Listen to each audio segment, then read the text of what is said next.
Hello friends, welcome back to my YouTube channel. मेरे YouTube channel में आप सबका स्वागत है।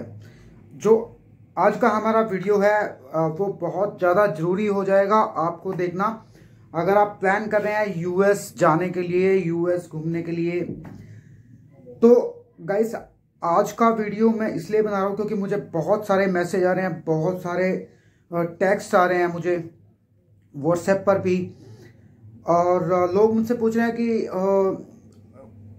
जो अभी ट्रम्प आया है वो उससे उनको क्या नुकसान होगा, जो प्लान कर रहे हैं अभी यूएस जाने के लिए, या उनको बेनिफिट होगा ट्रम्प के आने से। ट्रम्प ऑलरेडी आ चुका है और ट्रम्प के पास अब पावर है। तो गाइस आज मैं थोड़ा एक्सप्लेन कर दूंगा कि उसने क्या क्या चेंजेस किए हैं ट्रम्प ने, और आपको प्रॉब्लम फेस करनी पड़ सकती है या नहीं। तो गाइस स्टार्ट करते हैं। सबसे पहले तो बात करेंगे उन लोगों के लिए जो लोग इलीगल वहाँ से एंट्री करते थे, मैक्सिको से एंट्री करते थे यूएस के अंदर। तो उन लोगों के ऊपर भाई बड़ा तगड़ा शिकंजा कस दिया है ट्रम्प ने।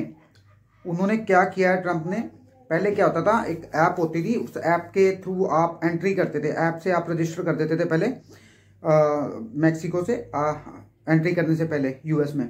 वहाँ से आप ऐप से एंट्री करते थे और फिर एंटर कर जाते थे यूएस के अंदर। वो अब भाई बंद कर दिया है। बहुत सारे लोग खड़े हुए थे और उस टाइम भी लाइन में लगे हुए थे, 2.5 से 3 लाख लोग वहाँ पर था उस टाइम, और वो बैन कर दी है ऐप। अब उस ऐप के थ्रू आप एंट्री नहीं कर पाओगे। और दूसरी बात ये है कि जो लोग वहां से घुस रहे थे उनमें से बहुत सारे कोई ड्रग डीलर था, कोई कुछ था, कुछ क्रिमिनल्स थे। उनको लगता था कि देखो ट्रम्प ने अपने कंट्री को सेव करना है, तो उसको जो सही लगेगा वो करेगा, क्योंकि उसने देखा है कि बहुत सारे इलीगल इमिग्रेंट्स हैं जो वो आ रहे हैं और असाइलम अप्लाई कर रहे हैं आके आराम से रह रहे हैं, और वो लोग उन्हीं में से कुछ लोग क्राइम कर रहे हैं। और तभी करके उसको लगा कि ये सब चीज़ें बंद होनी चाहिए ताकि कोई भी क्रिमिनल उनकी कंट्री में एंटर ना हो। तो अब जैसे कि मैंने अभी बताया कि वो ऐप भी बैन कर दिया है। जब आप बॉर्डर चेंज करके बॉर्डर क्रॉस करते थे तब एप्लीकेशन से आप अपना डेटा वगैरह फिल करते थे, तो वो सब कुछ बैन कर दिया है ऐप को भी। और अगर आप किसी भी ड्रग के मामले में फंसते हैं वहाँ पर यूएस के अंदर, तो भाई आप समझ लो कि आप टेररिस्ट हो। टेररिस्ट, सीधा टेररिस्ट ही बोल दिया है, क्योंकि जो ड्रग माफिया है, जो ड्रग डीलर हैं या ड्रग लेकर आते हैं, वो लोग क्या कर रहे हैं, जो वहाँ पर अमेरिकन लोग हैं उनको ड्रग का आदी बना दिया उन्होंने, और वो खोखला करे जा रहे हैं अंदर ही अंदर, क्योंकि जो उनका यूथ है, जो समझदार लोग हैं, वो सब ड्रग के नशे में डूबते जा रहे हैं। तो अब बहुत जगह रेड पड़ने लग गई है, और अगर कोई भी इस चीज़ में फंसता है तो वो टेररिस्ट है। ड्रग डीलर को अब टेररिस्ट ही माना गया है वहाँ पर। उन्होंने साफ बोल दिया कि जो ड्रग डीलर हैं वो टेररिस्ट हैं, और जो टेररिस्ट के साथ बिहेव होता है वही बिहेव उन्हीं के साथ होगा, और जो सज़ा टेररिस्ट के लिए होती है तो वही ड्रग डीलर के लिए होगी। और आपको पता है कि यूएस जो है वो टेररिस्ट को कैसे डील करता है, सबको मालूम है, किसी को बताने की ज़रूरत नहीं है।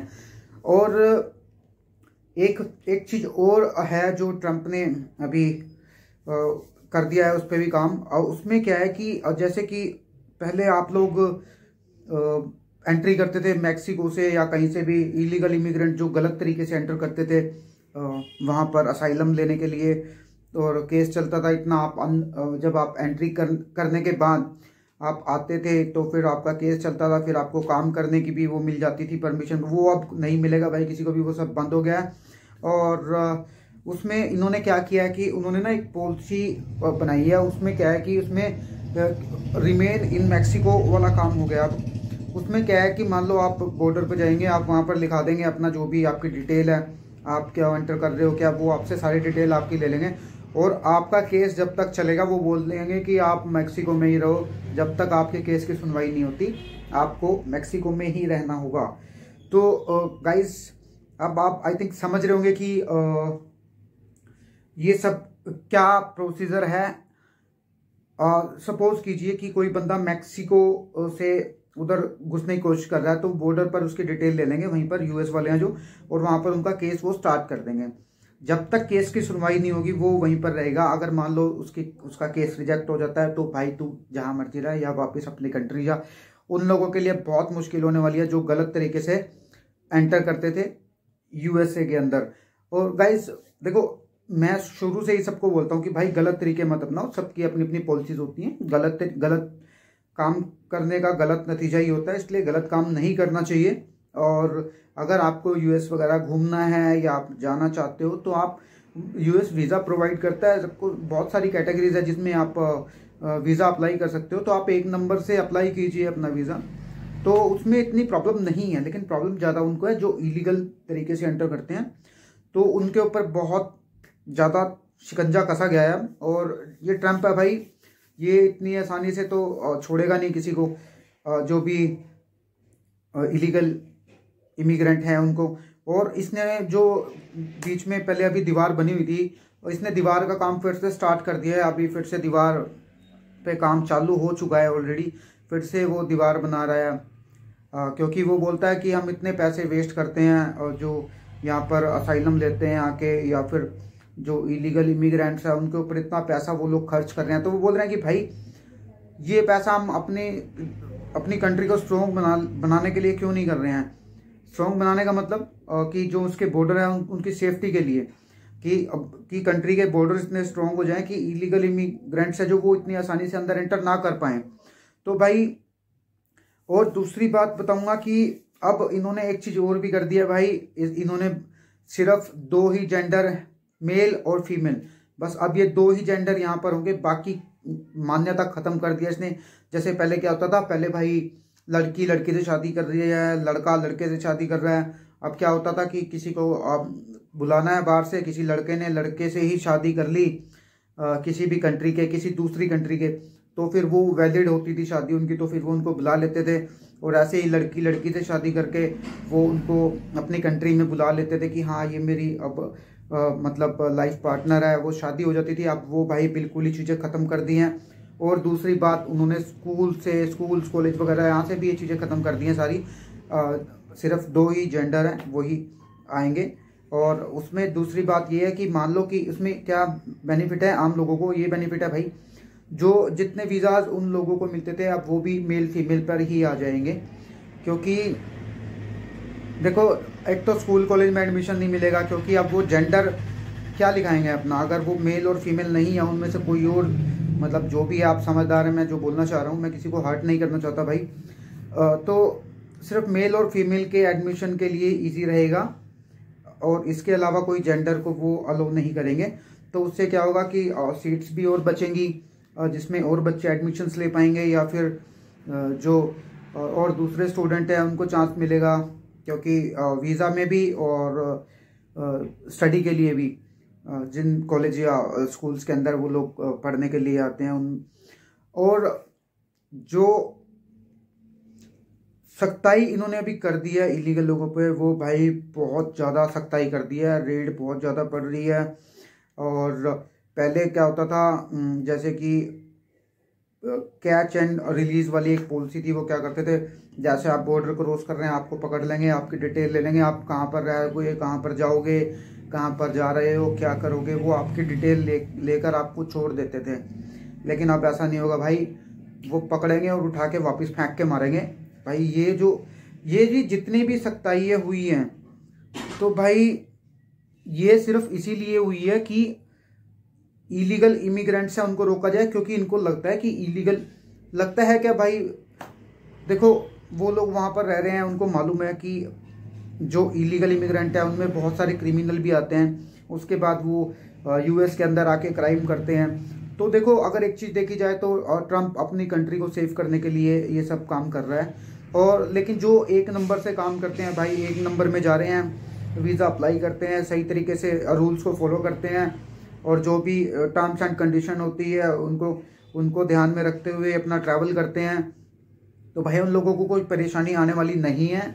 और जो असाइलम सीकर थे, जो असाइलम वगैरह लेते थे, उनको बहुत प्रॉब्लम आएगी अभी, क्योंकि वो भाई इतना आसान नहीं रहेगा। तो लगभग वो बोल सकते हो कि उसको वो ख़त्म टाइप में ही हो गया। और एक चीज़ और भाई, जो ट्रम्प जी हैं उन्होंने नेशनल इमरजेंसी घोषित कर दिया। नेशनल इमरजेंसी का मतलब ये है कि भाई इन सब चीज़ों पर बहुत ज़्यादा सख्ताई हो जाएगी, क्योंकि क्राइम रेट बहुत ज़्यादा बढ़ता जा रहा था इलीगल इमिग्रेंट्स की वजह से। क्योंकि पूरी दुनिया से लोग वहाँ पर जाके घुस रहे थे। उनमें बहुत सी कंट्रीज़ के ऐसे क्रिमिनल माइंडेड लोग हैं, वो अपनी कंट्री से बच के क्राइम करके भाग जाते हैं और वहाँ जाकर भी वो क्राइम कर रहे हैं, यूएस के अंदर आके भी।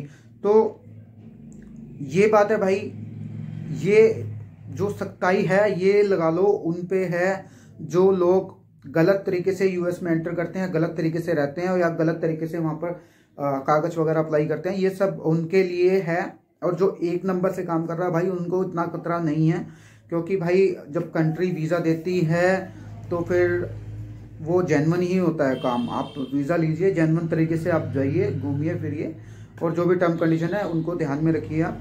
तो सबसे बड़ी जो बात इसमें निकल कर आती है, क्योंकि देखो जो मेरे सब्सक्राइबर्स हैं, जो मेरे व्यूवर्स हैं, वो सभी भाई मोस्टली वो एक नंबर का ही काम करते हैं। सभी एक नंबर में जाते हैं, वीज़ा अप्लाई करते हैं और तब ही जाते हैं वो लोग। तो आपको जैसे कि पता है, मैं कभी गलत काम करने के लिए किसी को मैं बोलता नहीं हूँ। मैं गलत काम को बिल्कुल भी प्रमोट नहीं करता हूँ भाई। आप टर्म एंड कंडीशन के हिसाब से काम कीजिए, एक नंबर से वीज़ा अप्लाई कीजिए। जब कंट्री बैठी है, आपको वीज़ा दे रही है ओपन, तो आप वीज़ा अप्लाई कीजिए और सही तरीके से जाइए, तो उसमें आपको कोई प्रॉब्लम आने वाली नहीं है।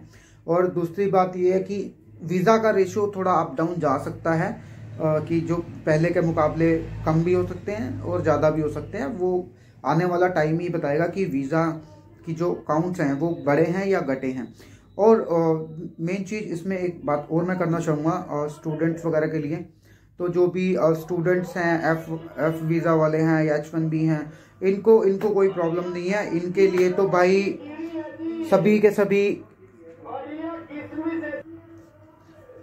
सॉरी गाइस, बीच में थोड़ा डिस्टरबेंस हो गई थी, कोई कुछ सामान बेच रहा था तो उसका माइक वाइक चला के बड़ा तेज बोल रहा था। ठीक है, तो हम अब बात कर रहे थे कि उन लोगों को कोई प्रॉब्लम नहीं होगी जो स्टूडेंट्स हैं या H1B के लिए, क्योंकि उसके लिए तो बहुत सारे लोग स्टैंड ले चुके हैं ऑलरेडी, और वो बोल रहे हैं कि इसमें कुछ भी चेंजेस नहीं होना चाहिए। तो भी वो कोई चक्कर नहीं है, ठीक है। और एक बात और मैं आपसे यही करना चाहूँगा कि भाई देखो, आप लोग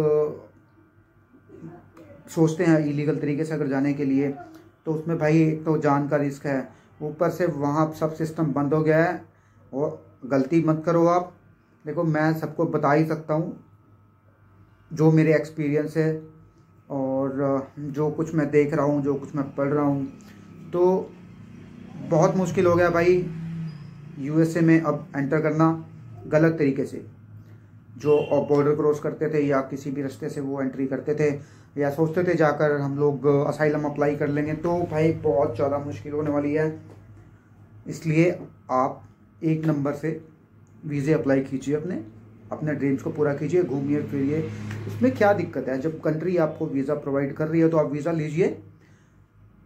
आज का वीडियो मेरा सिर्फ इसलिए ही था कि ट्रम्प के आने के बाद क्या फ़र्क पड़ा है। भाई ट्रम्प ऐसा नहीं है, वो वहाँ पावर है उसके पास में, ट्रम्प के पास में, ठीक है।